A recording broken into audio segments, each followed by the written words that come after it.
নিজেকে বেশি অপরাধী মনে করিয়েন না। আপনি এত ভালো আল্লাহ পেয়েছেন, আপনি এত ভালো রব পেয়েছেন। বনি ইসরায়েলের একজন লোক ৯৯ জন লোককে হত্যা করলো। তারপর সে চিন্তা করলো আমার ভালো হওয়া উচিত, ক্ষমা পাওয়া উচিত, জাহান্নামের আগুন থেকে মুক্তি পাওয়া উচিত। বাবা আমি এই জাহান্নাম সহ্য করতে পারবো না, কিভাবে আমি জাহান্নাম থেকে বাঁচবো? তখন সে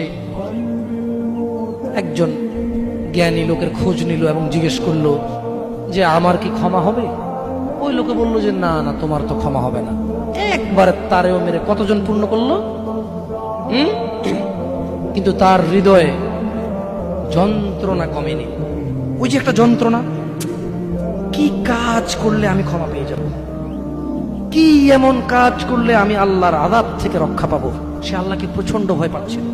এট দ্য সেম টাইম সে সিদ্ধান্ত নিয়েছিল যে সে আর হত্যাই করবে না, সে ভালো হয়ে যাবে, অন্যায় করবে না, সে অন্যায় করবে না। কিন্তু তার ভালো হওয়ার জন্য একটা গ্যারান্টি লাগবে যে কে আছে এমন যে আমাকে বলবে কি করলে আমাকে আল্লাহ ক্ষমা করে দেবে।